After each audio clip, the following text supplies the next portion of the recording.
Ya, baik Yang Mulia. Saudara ahli, saya ingin menanyakan beberapa pertanyaan. Apakah menurut saudara ahli suatu perkara yang telah dinyatakan lengkap P21 apakah tetap bisa dijadikan sebagai objek permohonan pra peradilan atau tidak dalam hal menguji penetapan tersangka?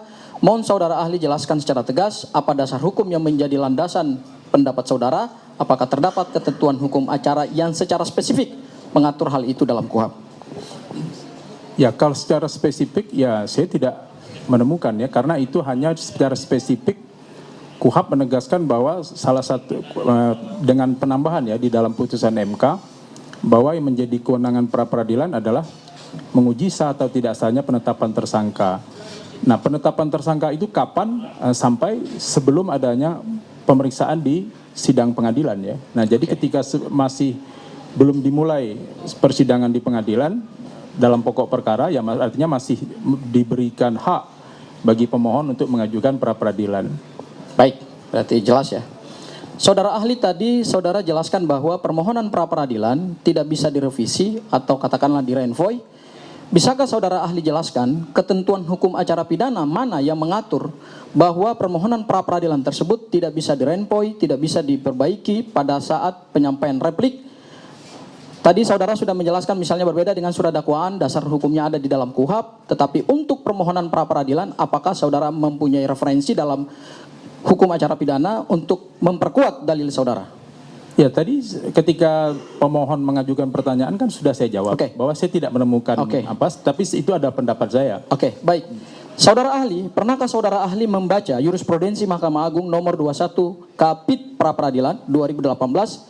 Ya, ada juga jurisprudensi Mahkamah Agung nomor 01 Kapit Peradilan 2016 yang menyatakan bahwa perubahan petitum yang bersifat mempertegas, mempersempit atau menyesuaikan dengan jawaban termohon dapat dilakukan pada saat replik dan bukan dianggap sebagai permohonan baru. Saudara pernah membaca putusan Mahkamah Agung? Kan sudah saya bilang saya belum membaca. Oke, berarti pendapat saudara hanya opini saudara saja ya. Oke, sementara kita punya jurisprudensi aja. Baik. Saya lanjut, saudara ahli. Tadi saudara ahli jelaskan aspek sah tidaknya penetapan tersangka adalah menguji ada atau tidaknya minimal 2 alat bukti sebagai dasar penetapan tersangka berdasarkan putusan Mahkamah Konstitusi ya, saudara ahli ya. Oke, baik.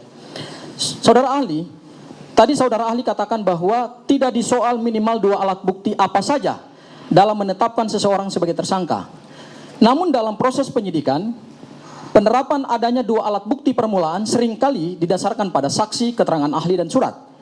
Pasal 184 KUHP lama menempatkan keterangan saksi pada urutan pertama, kemudian keterangan ahli pada urutan kedua, dan surat pada urutan ketiga sebagai alat bukti yang sah. Bagaimana menurut pendapat saudara ahli, apakah ketiga alat bukti tersebut memiliki kedudukan pembuktian yang berdiri sendiri-sendiri ataukah saling berkaitan erat satu dengan yang lain dalam fungsi pembuktian sebagai dasar dijadikan sebagai penetapan tersangka? Mohon saudara ahli bisa jelaskan. Ya, kalau ditanya memiliki keterkaitan dan ya pastilah ya. Jadi untuk menggambarkan alat bukti ini kan fungsinya untuk dapat menimbulkan keyakinan untuk menggambarkan telah terjadinya suatu tindak pidana. Ya. Saya lanjutkan ya, kalau jawaban saudara ahli seperti itu, saudara ahli dalam menentukan adanya bukti permulaan yang cukup pada tahap penyidikan, apakah penyidik hanya dapat semata-mata mendasarkan kesimpulannya dalam menetapkan seseorang menjadi tersangka hanya berdasarkan alat bukti ahli dan surat tanpa terlebih dahulu memperoleh keterangan saksi yang menerangkan adanya suatu peristiwa pidana tersebut? Ya, di dalam alat bukti itu kan tidak disebutkan alat bukti berupa apa. Cukup minimal 2 alat bukti. Itu tadi yang saya sampaikan pada jawaban ketika pemohon mengajukan pertanyaan. Kita tidak ada keharusan harus alat bukti apa, tidak diatur seperti itu. Jadi cukup alat bukti karena tidak semua alat bukti dalam perkara itu ada saksi, Pak. Kadang-kadang tidak ada saksi, tetapi perkara tetap harus dilanjutkan. Bahkan kalau kita lihat perkembangan sekarang kan alat bukti elektronik itu lebih menimbulkan keyakinan daripada alat bukti keterangan saksi. Banyak perkara yang saksinya tidak ada. Ya, saya lanjutkan saudara ahli. Bukankah keterangan ahli dan surat sebagai alat bukti tidak bisa berdiri sendiri? Harus berkorelasi dengan alat bukti lain, misalnya saksi. Karena keterangan ahli hanya digunakan untuk memberikan penjelasan ilmiah terhadap faktor yang telah terjadi terlebih dahulu melalui alat bukti lain, khususnya keterangan saksi. Apabila tidak terdapat saksi yang menerangkan adanya suatu peristiwa pidana, apakah keterangan ahli secara hukum dapat dijadikan sebagai dasar tunggal untuk menyimpulkan bahwa peristiwa pidana tersebut telah terjadi? Mohon saudara ahli bisa jelaskan. Saya sudah berpendapat dan pendapat saya tidak harus ada saksi ya. Baik, saya lanjutkan saudara ahli. Saudara ahli, apabila tidak terdapat seorang pun saksi yang melihat, mendengar, atau mengalami sendiri adanya peristiwa pidana sebagaimana dimaksud dalam pasal 1 angka 27 KUHP lama, apakah keterangan ahli dan alat bukti surat secara hukum adalah alat bukti permulaan yang cukup untuk menyimpulkan telah terjadi tindak pidana dan dapat kemudian dijadikan sebagai dasar penetapan tersangka? Mohon saudara ahli jelaskan berdasarkan ketentuan KUHP yang baru. Kemudian tadi saudara katakan bahwa itu pendapat saudara. Apakah pendapat saudara itu berdasarkan pada doktrin hukum pidana pembuktian? Dan kalau saudara mendasarkannya pada doktrin hukum pembuktian, kira-kira saudara bisa jelaskan doktrin mana yang saudara gunakan untuk mendasarkan pendapat saudara? Ya, kalau terkait itu kan lagi-lagi saya kira 3 pertanyaan berturut-turut intinya adalah sama. Apakah alat bukti itu harus ada keterangan saksi atau tidak? Nah, kalau ditanya dasar hukum, jelas di dalam KUHP lama maupun KUHP baru, alat bukti itu tidak ada urut-urutan peristiwa, urut-urutan prioritas. Semua disebutkan alat bukti adalah A, B, C, D. Di KUHP baru pun juga seperti itu, hanya bahkan ditambah dengan ada barang bukti atau bukti elektronik di dalam KUHP baru. Nah, jadi batasan untuk pra-peradilan adalah minimal 2 alat bukti. Putusan MK tidak menegaskan alat bukti keterangan saksi ada atau tidak. Nah, kalau bicara doktrin, itu ada dalam buku teori pembuktian yang ditulis oleh Prof. Edi Hiret, dan itu mengutip pendapat dari para sarjana terkemuka di Amerika, bahwa hari ini sebetulnya circumstance evidence itu bahkan lebih penting. Itu juga pendapat Reza Indragiri Amril yang menyatakan bahwa alat bukti elektronik bahkan yang bersifat ilmiah itu lebih meyakinkan daripada keterangan saksi. Kenapa? Keterangan saksi orang bisa bohong walaupun dia di bawah sumpah. Banyak saksi bohong. Atau kalaupun kita berbaik sangka kepada saksi, saksi bisa lupa. Nah, maka di dalam dunia olahraga sekalipun hari ini sudah menggunakan alat atau teknologi. Itu kalau kita musim Piala Dunia hari ini kan berapa banyak keputusan wasit VAR yang membatalkan gol. Nah, itu kenapa? Karena manusia itu bisa keliru. Nah, walaupun kemudian kita juga tidak bisa mengandalkan sepenuhnya teknologi. Baik, saudara ahli, saya ingin bertanya lagi, apabila dalam suatu perkara penyidik memeriksa sejumlah besar saksi, misalnya hingga 148 orang, yang pada dasarnya dimintai keterangan mengenai dugaan tindak pidana pencemaran nama baik dan atau fitnah. Namun keterangan para saksi tersebut yang juga digunakan untuk membuktikan adanya dugaan tindak pidana lain, yaitu misalnya tindak pidana di bidang cyber. Padahal mereka tidak pernah mengalami, melihat, mendengar, atau mengetahui seseorang secara langsung melakukan perbuatan mencuri data elektronik, meretas data elektronik secara melawan hukum, merusak hingga data elektronik tersebut tidak bisa lagi digunakan sebagaimana dimaksud dalam pasal 32 Undang-Undang ITE. Apakah keterangan saksi-saksi tersebut masih memenuhi syarat sebagai alat bukti keterangan saksi, dan apakah keterangan ahli itu hanya bisa digunakan sebagai satu-satunya alat bukti, sementara saksi-saksi saja mengetahui tidak pernah dimintai keterangan dan mengetahui peristiwa tersebut? Ya, jadi kita gini Pak, ini kan pra-peradilan. Pra-peradilan itu hanya tentang bukti. Apakah persangkaan, penetapan tersangka itu didasarkan minimal 2 alat bukti.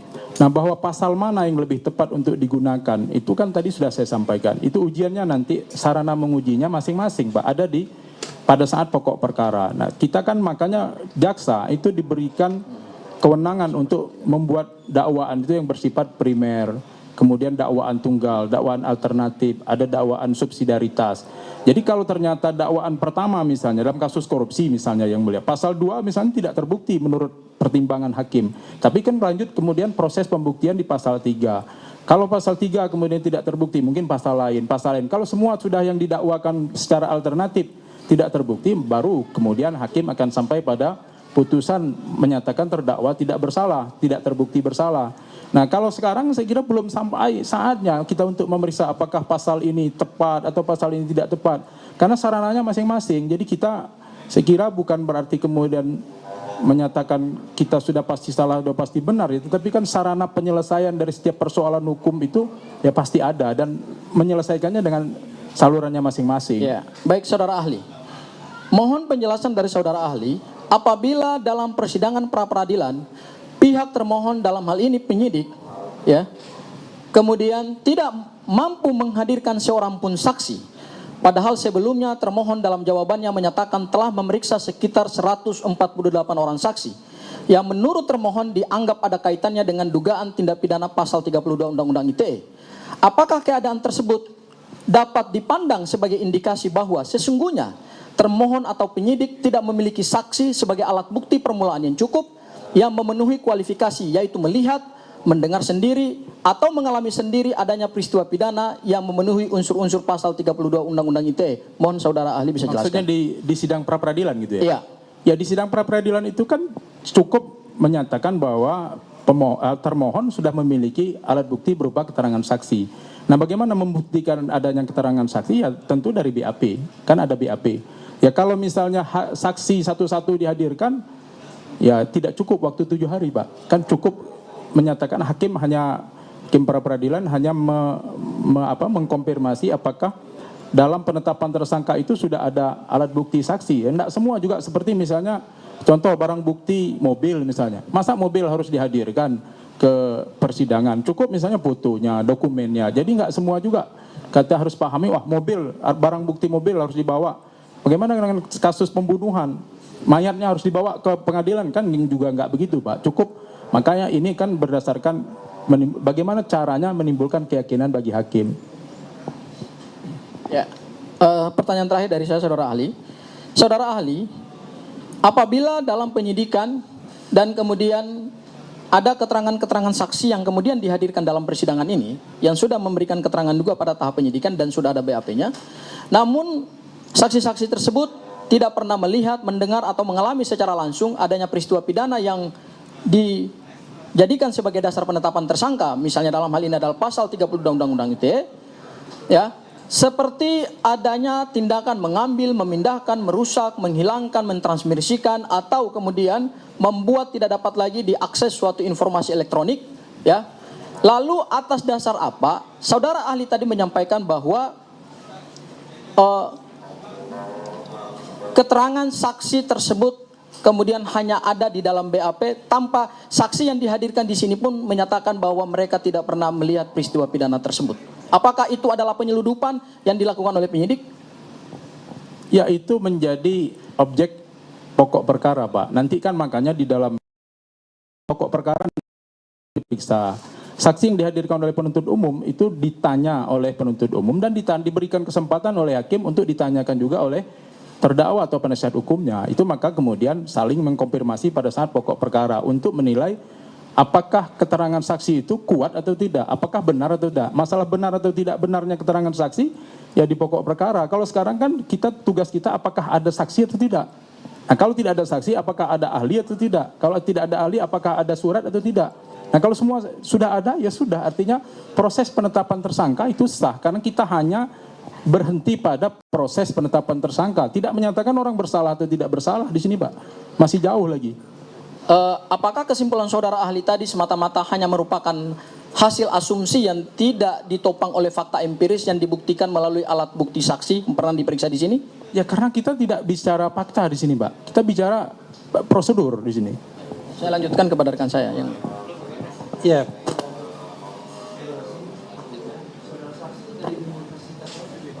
Saya ahli, Pak, bukan saksi. Ya. Universitas Riau. Jadi saya ingin membacakan satu pasal dalam Undang-Undang ITE, yaitu pasal 32 ayat 1 yang bunyinya setiap orang dengan sengaja dan tanpa tanpa hukum dengan cara apapun mengubah, menambah, mengurangi, melakukan transmisi, merusak, menghilangkan, memindahkan, menyembunyikan suatu informasi elektronik dan atau dokumen elektronik memahami pasal ini Iya, dan sudah membaca. iya. Yang saya tanyakan misalnya dikaitkan dengan dua bukti permulaan. Kira-kira apa yang diperlukan? Apakah itu saksi, apakah itu surat, apakah itu ahli untuk dapat digunakan pasal ini? Kan tidak bicara benar dan salah ya, tapi paling tidak persyaratan ada pasal ini kuat untuk dapat pertama. Ya, kalau ditanya alat bukti perbuatan apapun, Pak, terlepas pasal 32, pasal berapapun, pasal 2 atau pasal 3 Undang-Undang Tindak Pidana Korupsi, yang dipersyaratkan oleh hukum acara adalah dua alat bukti. Nah, alat buktinya bagaimana? Saya kira tadi panjang lebar sudah saya jelaskan. Jadi tidak diatur apakah alat bukti apa, harus ada saksi atau tidak. Ya seperti misalnya contoh delik kesusilaan. Ya jarang sekali ada alat bukti keterangan saksi. Tapi kalau misalnya ada alat bukti lain sudah menimbulkan keyakinan, ya itulah alat bukti.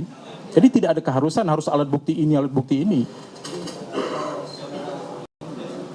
Pasal ini adalah pasal yang mengancam 8 tahun dan penerima risiko tahan dan lain sebagainya. Pertanyaannya adalah kalau kemudian kita mengatakan ada saksi dan ada ahli, apakah kemudian apakah saksi yang ahli tersebut ada kualitas tertentu yang bisa kemudian bukan menilai yang bisa membuat pasal ini digunakan dalam berdasarkan karena terkesan saksi dan ahli mengatakan yang ada dua alat bukti dan lain sebagainya. Apakah kualitas Ya memang kalau ditanya seperti itu kan gini Pak ya. Kita ini kan orang yang menjadi tersangka bahkan menjadi terdakwa itu kan belum tentu salah. Presumption of innocent. Salah atau benarnya orang kan nanti kan berdasarkan putusan yang sudah memiliki kekuatan hukum tetap. Nah, jadi kita belum bicara salah atau benar. Nah, persepsi penyidik lalu nanti dilanjutkan dengan persepsi penuntut umum, ya tugas mereka membuktikan. Lalu tugas penasihat hukum atau terdakwa ya untuk membuktikan sebaliknya bahwa kita tidak bersalah. Nah, ini maka di dalam pokok perkara lah nanti terjadi dalam tanda kutip pertempuran tentang proses pembuktian yang akan dipertimbangkan oleh majelis hakim. Nah, jadi bagaimana kualitas bukti itu nanti akan dinilai karena nanti majelis hakim itu di dalam KUHP baik yang baru maupun lama akan menilai tentang kesesuaian antara alat bukti yang satu dengan alat bukti yang lain untuk sampai pada keyakinan hakim bahwa telah terjadi suatu tindak pidana. Jadi kita baik sangka aja Pak, Bapak tetap berkeyakinan klien Bapak tidak bersalah, silakan penyidik berkeyakinan bahwa klien Bapak bersalah, nah nanti pembuktiannya di proses persidangan di pokok perkara. terkesan mudah sekali bagi ahli untuk menggunakan akses dari saksi. Padahal yang namanya pelaporan, kemudian ditetapkan sebagai tersangka, dan yang ahlinya itu Bapak, saya izinkan satu pertanyaan ini terakhir. Saya dengarkan itu sudah mengulang 2 kali. Setelah ini berlanjut ke pertanyaan lain ya. Jadi yang ingin saya katakan adalah bahwa pra peradilan ini dibutuhkan untuk menguji apakah dua alat bukti itu memiliki kualitas untuk digunakan. Nah, menurut ahli, apakah kemudian kami salah atau keliru kalau kami kemudian mensuami atau menantang termohon untuk menunjukkan kepada kami bukti apa dari dua alat bukti tersebut. Karena kami sampai sekarang tidak menemukan itu. Bahkan ahli yang dihadirkan bukan ahli yang menerangkan peristiwa itu dari sudut keahlian. Itu yang dibutuhkan. Ya, kalau hak, ya ada 5 hak warga negara, Pak Repli ya. Pertama, hak warga negara untuk melakukan perlawanan terhadap negara. Pertama, hak untuk tidak memilih pemimpin incumbent pada saat pemilu. Yang kedua, hak untuk merubah undang-undang melalui judicial review ke Mahkamah Konstitusi. Yang ketiga, hak untuk mengajukan upaya hukum banding atau kasasi atau peninjauan kembali terhadap putusan pengadilan. Kemudian hak mengajukan gugatan ke Pengadilan Tata Usaha Negara atas perbuatan atau pejabat tata usaha negara. Yang kelima adalah hak untuk mengajukan perlawanan terhadap tindakan penyidik atau penuntut umum melalui pra peradilan. Nah, kalau bicara hak ya, silakan, dan ini diberikan, makanya sidang pra peradilan ini dibuka untuk mendengarkan seluas-luasnya dalil-dalil yang dikemukakan oleh pemohon. Dan sebabnya kan termohon juga diberikan hak seluas-luasnya untuk mempertahankan dalilnya. Nah, inilah nanti yang akan dinilai oleh hakim pra peradilan. Nah, tentu kan tui risten trimeningen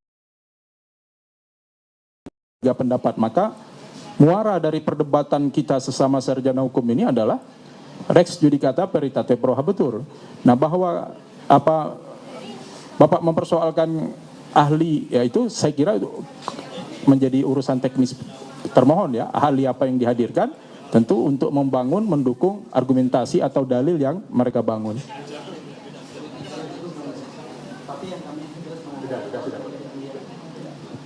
Silakan, kalau masih ada pertanyaan, masih ada waktu. 10 menit lagi. Saudara ahli, apakah saudara diperiksa sebagai ahli dalam perkara ini? Dalam perkara pokok maksudnya? Ya, tidak, saya tidak. Tidak, oke. Apakah saudara ahli lihat pendapat-pendapat ahli atau keterangan-keterangan saksi misalnya ditunjukkan oleh termohon kepada saudara sehingga saudara menilai bahwa oh ini sudah ada keterangan ahlinya, oh ini sudah ada alat bukti suratnya, oh ini sudah ada keterangan dari saksinya. Saudara sudah pernah melihat itu semua? Kalau melihat BAP saya tidak, tapi melihat jawaban termohon di dalam sudah, dan termasuk juga saya kira ini perkara ini kan transparan. Semua Ya, saksi yang dipanggil kan sudah kita bukan ketahui bicara melalui soal media. transparan lewat media. Soal media itu adalah soal lain. Tetapi yang kita buktikan di sini adalah soal kebenaran dari alat bukti yang digunakan untuk menetapkan seseorang sebagai tersangka.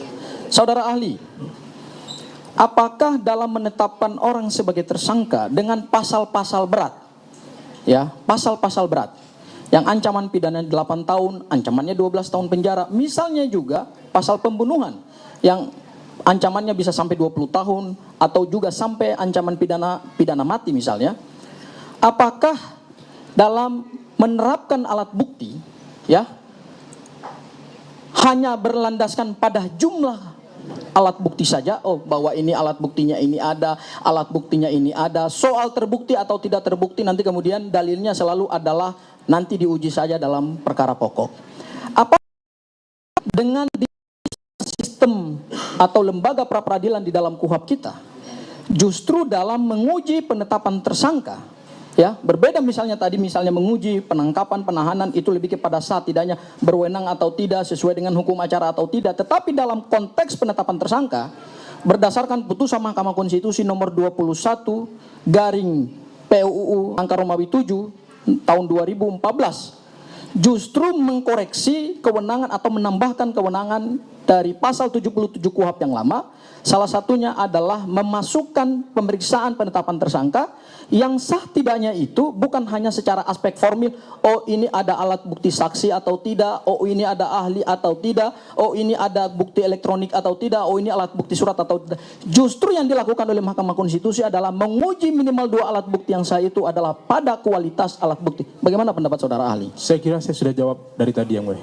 Dan tidak perlu saya tanggapi, karena untuk memaksakan sependapat kan tidak mungkin. Begini ya, sebelum ada pertanyaan. Saya izinkan saudara menyampaikan pernyataan sebelum mengajukan pertanyaan. Tapi jangan juga panjang seperti itu. Pertanyaannya nanti sebetulnya sudah ada sebelumnya. Iya, baik. Saya barangkali yang mulia hanya ingin memberi ini aja kepada saudara ahli. Tunggu dulu. Jadi ini kan waktu saudara juga jadi berkurang gitu ya. Silakan saudara masih punya waktu, langsung saja pertanyaannya ya. Tidak perlu Cukup, nanti dilanjutkan yang mulia. panjang begitu. Ya, saudara ahli, apakah sebagai ahli ya, Anda melihat atau mengetahui, menurut pengetahuan saudara, bahwa untuk pengenaan pasal 32 ayat 1 itu 2 minimal alat bukti itu terpenuhi? Sepengetahuan saudara. Ya, kalau sepengetahuan saya Pak ya, ini jangan marah saya jawab beda ya. Jawaban saya seperti itu, saya sudah baca masalah jawaban termohon, kemudian ya saya juga mengikuti kasus ini kan. Ya kalau tanya pendapat saya terpenuhi. Tidak menjadi ukuran untuk objek pra peradilan, bukan saya juga tidak diperiksa sebagai ahli dalam perkara pokok. Ya. Ya. Kalau Anda mengatakan terpenuhi, bisa diceritakan ahli atau macam seperti apa yang bisa dikategorikan memenuhi dua unsur tersebut? Saya kira saya tidak kompeten untuk menjawab itu. Bukan kapasitas saya untuk menjawab itu. Dan ini di luar objek pra peradilan. Tadi ahli mengatakan katanya sudah terpenuhi dua alat bukti.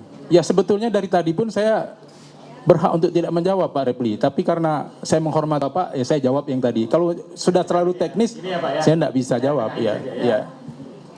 Saya sudah sering ingatkan, kita tidak perlu mencari jawaban yang kita inginkan, Iya. gitu ya. Kalau berbeda pendapat dengan ahli, tidak apa-apa. Ya, silakan nanti tanggapi dalam kesimpulan apa. Silakan Iya. yang lebar di sana ya. Silakan, masih ada 5 menit lagi. Pertanyaan yang lain. Oke. Terakhir dari satu pertanyaan yang mulia. Saudara ahli, tadi saudara termohon menyampaikan beberapa berita acara pemeriksaan dalam daftar alat bukti. Apakah berita-berita acara pemeriksaan yang tadi disampaikan juga kepada kami dan kami membaca, salah satunya adalah BAP Pak Joko Widodo, apakah kemudian itu adalah alat bukti dalam sidang pra-peradilan yang objeknya justru mengenai penetapan tersangka yang terkait dengan bukti permulaan, bukan terkait dengan BAP tadi? Silakan saudara. Ya, dari tadi saya jawab BAP itu adalah wujud yang dihadirkan oleh termohon bahwa termohon memiliki alat bukti berupa keterangan saksi. Bagaimana membuktikan bahwa termohon sudah memeriksa saksi? Ya melalui BAP. Ya kalau misalnya harus dihadirkan saksinya misalnya Pak Jokowi harus dihadirkan sekarang. Ya ini 7 hari cuman Pak waktunya. Kalau berapa saksinya itu ada berapa puluhan orang, kalau dihadirkan tentu tidak cukup pra-peradilan. Maka pra-peradilan ini terbatas hanya memeriksa formalnya saja, tidak pada material. Iya, ada tambahan sedikit yang mulia. Menurut ahli, dokumen apakah yang harus dijadikan objek perkara untuk mengenakan pasal 32 ayat 1? Tadi kan sudah saya bacakan ya. Apakah dokumen garis miring informasi elektronik atau dokumen fisik atau analog, garis miring analog? Ya karena itu objeknya elektronik ya, informasi atau dokumen elektronik ya tentu dokumen atau informasi elektronik. Seandainya dalam kasus kemudian justru yang dipermasalahkan adalah dokumen analog atau dokumen fisik, maka apakah kemudian dokumen elektronik atau informasi elektronik itu tetap relevan? Ya, yang menjadi objek di dalam tindak pidana ITE adalah dokumen atau informasi elektronik. Oke. Kemudian yang berikutnya adalah apakah dokumen elektronik atau informasi elektronik tersebut harus milik pelapor, bukan milik orang lain? Oh itu tidak harus ada ketentuan seperti itu ya. Masalah milik tidak ada ketentuan seperti itu. Pertanyaannya adalah kalau itu bukan milik pelapor, dokumen elektronik tersebut, apakah kemudian orang lain bisa mengadukan adanya dugaan tindak pidana? Nah ini kan bukan delik aduan Pak. Kalau pasal 32 beda dengan pasal 310 atau pasal 311 KUHP. Jadi siapa saja berhak untuk melapor. Apakah kemudian ketika ada laporan delik aduan 310, 311 dalam konteks yang lama lalu dimasukkan undang-undang ITE, apakah itu bisa dikatakan sebagai sebuah penyelundupan hukum sebagaimana dikatakan oleh ahli kami sebelumnya? Ya kalau istilah penyelundupan hukum itu kan tidak kita kenal dalam istilah hukum Pak. Itu kan istilah sosiologis. Tapi kalau dari pertanyaan termohon, tadi kan sudah saya jelaskan bahwa penyidik sebagai orang yang mengerti hukum, penuntut umum, bisa saja menerapkan pasal yang berbeda dengan apa yang dilaporkan. Terakhir ya, tadi ahli sudah membaca pasal 32 ayat 1. Di situ kan dikatakan bahwa dokumen itu jadi hilang atau jadi rusak dan tidak bisa diakses lagi oleh pemiliknya. Kalau misalnya faktanya dokumen itu masih ada, masih bisa diakses bahkan oleh siapapun, apakah dokumen elektronik atau informasi elektronik itu relevan untuk dijadikan bukti permulaan atau minimal 2 alat bukti tadi? Kalau masalah relevan atau tidak relevan kan tidak sampai ke sana. Yang kita kan pra-peradilan terbatas pada ada atau tidak alat bukti. Masalah relevan atau tidak relevan nanti di pokok perkara lagi. Atau saya tanya, menurut putusan MK, apakah itu punya kualitas sebagai bukti permulaan atau tidak? Kalau seandainya dokumen itu tidak rusak, masih bisa diakses. Ya kita di putusan objek pra-peradilan kan tidak memeriksa kualitas Pak sekali lagi. Putusan MK mengatakan ada kualitas. Ya. Izin yang mulia, saya lanjutkan beberapa pertanyaan saja sebelum waktu kami habis. Tadi saudara ahli katakan bahwa dalam bukti permulaan yang cukup tadi perlu itu adalah berupa dokumen elektronik. Betul ya saudara ahli ya? Saya kira tidak pernah saya mengatakan salah satu harus ada bukti surat. Tidak, itu mana bukti yang Oke, ada. baik. Jadi Baik. jangan salah menyimpulkan. Oke, baik, saya lewatin pertanyaan itu ya. Tadi saudara katakan adalah surat berupa dokumen elektronik. Bagaimana pendapat saudara ahli jika dokumen elektronik tersebut tidak mengalami kerusakan, masih ada dalam dunia cyber tanpa ada penyitaan yang dilakukan oleh pihak penyidik dan sampai hari ini masih bisa diakses? Bagaimana menurut pendapat ahli bahwa telah terpenuhi bukti surat elektronik ya, sementara dokumen tersebut masih tersimpan secara rapi pada akses yang dimiliki oleh seseorang? Pertama itu adalah materi pokok perkara lagi-lagi Pak. Yang kedua itu agar ditanya kepada ahli ITE. Saya tidak bisa menilai itu apakah yang perubahan. Saya tidak paham. Tentu kalau kita jadi ahli dalam kasus tindak pidana ITE biasanya ahli pidana selalu diperiksa, tapi kita diperiksa belakangan Pak. Ya. Dan pendapat ahli pidana itu biasanya mendasarkan pada hasil pendapat ahli ITE. Ya. Terus kemudian kalau begitu pendapat saudara ahli, lantas bagaimana? Ya, terakhir ya. Lantas bagaimana saudara berpendapat terkait dengan dokumen elektronik? Apa sih yang dimaksud dengan dokumen elektronik dalam pasal 32 Undang-Undang ITE? Saya kalau ditanya apa dokumen elektronik atau informasi elektronik secara apanya tentu tidak hafal saya Pak. Dan saya bukan bertugas untuk menghafal itu saya kira ya. Tetapi secara umum yang dimaksud dengan dokumen atau informasi elektronik adalah segala sesuatu yang timbul dari segala sesuatu yang menjadi produk atau elektronik ya, perbuatan elektronik melalui dunia maya.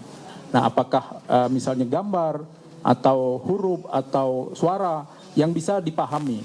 Nah, itu pengertian secara pemahaman yang saya pahami. Tetapi kalau secara detail tentu kan kita sama-sama bisa buka undang-undang. Ya, yang mulia satu lagi yang terakhir.